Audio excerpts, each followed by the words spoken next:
Hello friends, my name is Rahul Gupta. A1 career academy में आपका स्वागत है। दोस्तों, एक फिर से मूवी कंट्रोवर्सी में आ गई है, जिस मूवी का नाम है यादव जी का लव स्टोरी। यादव जी का लव स्टोरी। देखो, अभी मूवी ये रिलीज हुई नहीं है, ये 27 फरवरी को रिलीज होने वाली है। ठीक है। इसका ट्रेलर देखकर, ट्रेलर में जो दिखाया गया उसको लेकर कंट्रोवर्सी चालू हो गया है। और आप देख सकते हो कि यूपी में 4 लोगों ने डायरेक्टर और प्रोड्यूसर के ऊपर क्या किया है, FIR किया है। ठीक है। तो इंडिया के अलग अलग हिस्सों में इसको लेकर प्रोटेस्ट हो रहे हैं। ठीक है। ये प्रोटेस्ट हो रहा है, हमारे बिहार में भी हुआ, देख सकते हो। यहाँ पे बेतिया, हमारा वेस्ट चंपारण जो डिस्ट्रिक्ट है, वहाँ पे भी हुआ। ये अभिषेक यादव है, ये जिला अध्यक्ष है भारतीय जनता युवा मोर्चा के। इन्होंने भी हमारे बेतिया में इन्होंने प्रोटेस्ट किया कि इस मूवी को बैन किया जाए, क्योंकि इस मूवी में एक यादव नाम की हीरोइन है, मतलब यादव, जिनका नाम है सिंपल यादव। क्या नाम है ये? सिंपल यादव नाम रखिएगा, याद रखिएगा, नाम इनका है सिंपल यादव, नाम है इनका। और यह यादव समाज से बिलोंग करती है, और इनको मतलब एक मोहब्बत हो जाता है एक वसीम अख्तर नाम के, मतलब मुस्लिम लड़के के साथ। ठीक है। तो इनका कहने का मतलब है कि इसमें जो भी दिखाया गया है ना, जिसके चलते ये यादव समाज को ठेस पहुंचता है, मतलब आहत होती है, जो इसको बैन किया जाए, इस मूवी को पूरी तरह से बैन किया जाए। ऐसा नहीं है कि ये पहली बार कोई मूवी कंट्रोवर्सी में आ रही है, बहुत बार ऐसे मूवी कंट्रोवर्सी में आते हैं, बैन होते हैं। फिर उसके बाद सुप्रीम कोर्ट में मामला जाता है, फिर उस मूवी को क्या कुछ उसमें कट पिट करके फिर मूवी को रिलीज किया जाता है। तो ये देख सकते हो, एक टाइम मूवी आया था, पद्मावती आया था करके, पद्मावती आया था, तो उसमें भी ऐसा चीज दिखाया गया था कि राजपूत जो करनी है ना, उसमें ये पद्मावत जो ये के मतलब रानी रहती है, आप समझ सकते हो कि मेडिवल हिस्ट्री में, उसके बारे में भी देखेंगे। और इस वीडियो के तहत हम लोग ये भी देखने की कोशिश करेंगे कि हमारे एग्जाम के लिए क्या इंपॉर्टेंट है, वो सारी चीज़ें मैं आप लोग को बताऊंगा। जहाँ जहाँ इंपॉर्टेंट है वो बता दूंगा, किसे क्या रहने वाला है। ठीक है। तो ये अलाउद्दीन खिलजी है। ठीक है। तो ये मिडिवल हिस्ट्री में हम लोग पढ़ेंगे, तो इसी के बारे में थोड़ी सी हम लोग चर्चा करेंगे, देखते हैं कि इसमें क्या क्या चीज़ें हम लोग को देखने मिलती है। और लेक्चर में बने रहिए शुरू से लास्ट तक, बहुत सारी चीज़ें हम लोग को जानने के लिए मिलेगा। ठीक है। तो ये देख सकते हो, यहाँ पे एक मूवी आई है जिसका नाम है यादव जी की लव स्टोरी। और इसको लेकर क्या हुआ है, मचा बवाल मच गया है। ठीक है। जिसको लेकर बहुत सारी चीजें हुई है। देखो यहाँ पे संभल में फिल्म यादव जी की लव स्टोरी के लेकर विवाद गहरा गया। यादव समाज और राजनीतिक दलों के भारी विरोध के बाद पुलिस ने प्रोड्यूसर, डायरेक्टर और मुख्य कलाकारों के खिलाफ मुकदमा दर्ज कर लिया गया। ठीक है। ये दर्ज कर लिया गया, यूपी में हुआ है।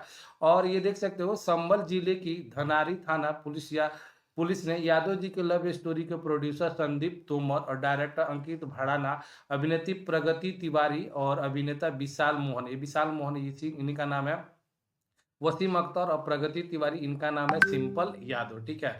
सिंपल यादव नाम है। और ये धारा 353(2) के तहत मुकदमा यहाँ पे दर्ज हुआ है कि इनके ऊपर। ठीक है। तो याद रखिएगा, ये सब चीजें ध्यान रखने वाली बातें हैं। और बाकी चीजें जो क्या है स्टोरी में, आपको ये चीजें मैं आप लोग को बता देता हूँ, फिर हम लोग चलेंगे जो हमारे लिए इम्पोर्टेंट चीज है उसके लिए हम लोग देखेंगे। ठीक है। अब देखिए यहाँ पे आप लोग आ जाइए, हम लोग देखिए एक पेज खोलता हूँ मैं। देखो, उमर उजाला का यहाँ पे देख सकते हो ये चीजें है।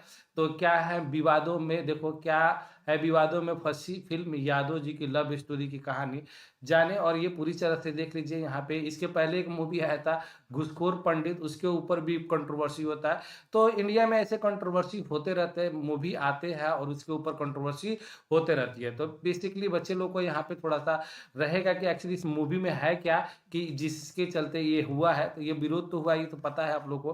देखिए यहाँ पे क्या है फिल्म की कहानी, यहाँ पे देख लीजिए। फिल्म की कहानी में ये बोला जा रहा है कि यादव जी की लव स्टोरी कहानी एक लड़की के प्यार और शादी से संबंधित है। फिल्म में सिंपल यादव, प्रगति तिवारी, एक शांत घरेलू लड़की है जो प्यार और हालात के बीच फंसी नजर आती है।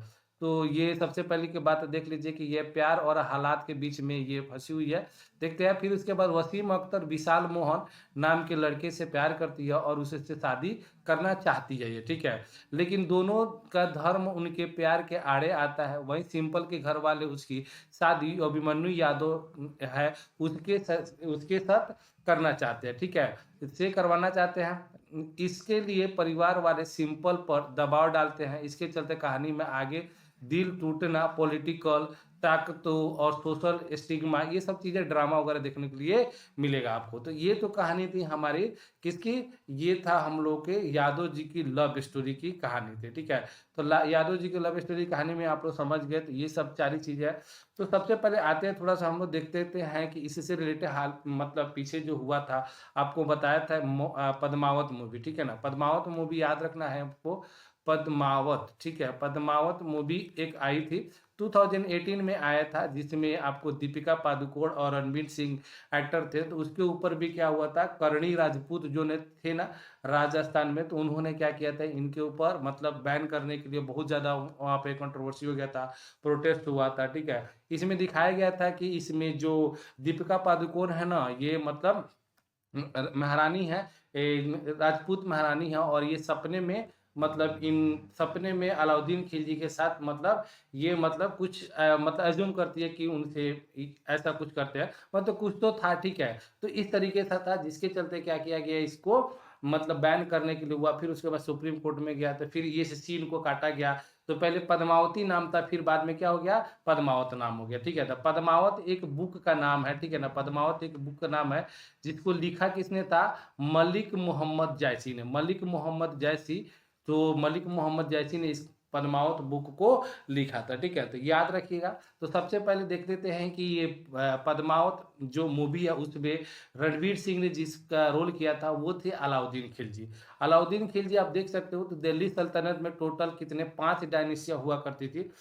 मिडवल हिस्ट्री में 5 डायनेस्टी है, 5 वंश है। सबसे पहला था हम लोग का गुलाम वंश, फिर उसके बाद खिलजी वंश, फिर तुगलक वंश, फिर सैयद वंश, फिर उसके बाद लोधी वंश था, ठीक है। तो उसके बाद मुगल साम्राज्य आ जाता है, यहाँ से बाबर वगैरह आ जाएंगे लोग। लेकिन ये दिल्ली सल्तनत में 5 वंश थे। उसी वंश में से एक थे जो खिलजी वंश, जो खिलजी वंश में तो ये थे जिसको स्थापना किया था जलालुद्दीन खिलजी ने, स्थापना किया था 1209 में, और 1320 तक चला था। इसी में अलाउद्दीन खिलजी का सॉरी इसी में जलालुद्दीन खिलजी का जो भतीजा था वो था जलालुद्दीन खिलजी, ठीक है ना।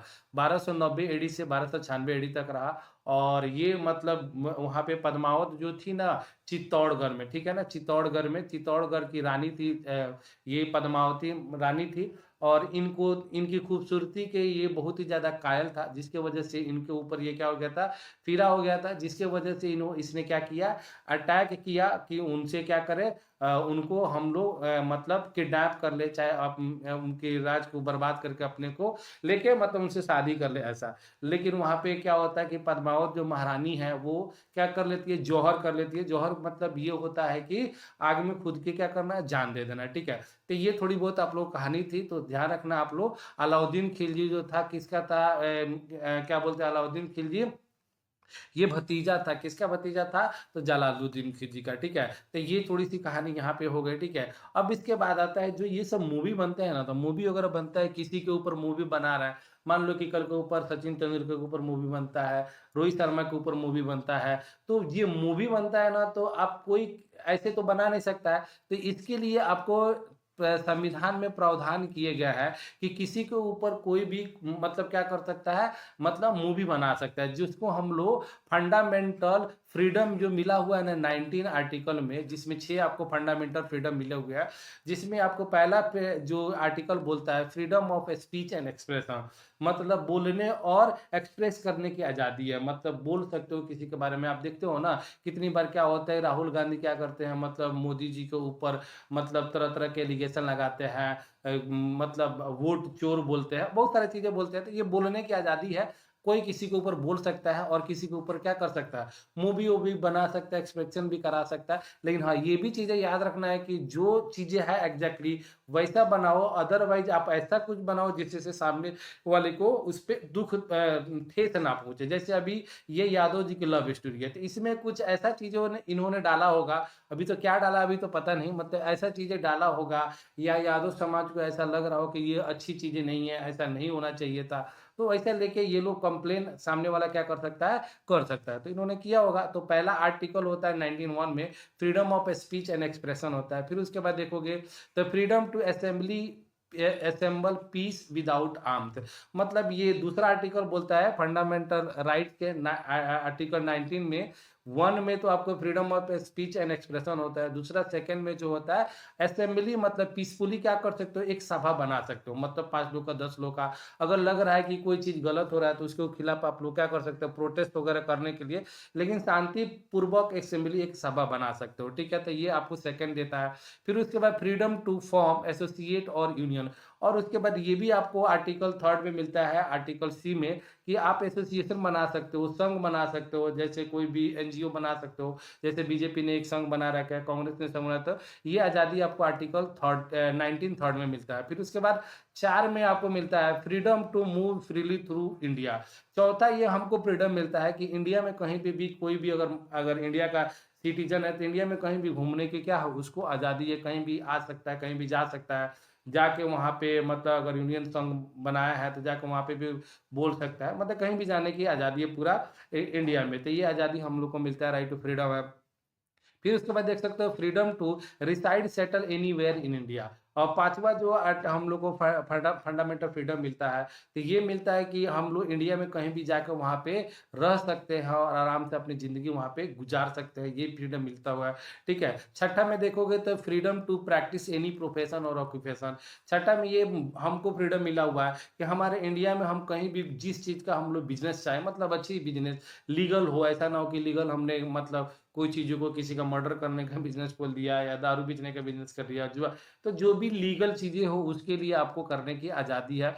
तो ये आर्टिकल 19 जो फंडामेंटल फ्रीडम हमको देता है, और जिसमें 6 प्रावधान है, 6 A B C D E करके। तो आप देख सकते हो यही चीज़ें हैं हम लोग को कोई भी मूवी वगैरह बनाने का, जो बहुत बार पूछता है कि right to freedom of speech expression कौन से आर्टिकल से बिलोंग करता है, तो 19(1) के तहत, ठीक है। और एक चीज़ ये भी जान लो कि इमरजेंसी के टाइम में आप क्या कर सकते हो कि देखिए इसको आप कैंसल किया जा सकता है, मतलब इसको रोका जा सकता है। मान लें कि देश में इमरजेंसी लग जाती है, तो ये फंडामेंटल फ्रीडम जो है ना, कोई भी गवर्नमेंट चाहे तो ये अपने सिटीजन से क्या कर सकता है, छीन सकता है, मतलब हमारे इंडिया में, ठीक है। तो ये थोड़ी सी चीज़ें थी यादव जी की लव स्टोरी के ऊपर, और बहुत सारी चीज़ें मैंने बता दिया, ठीक है।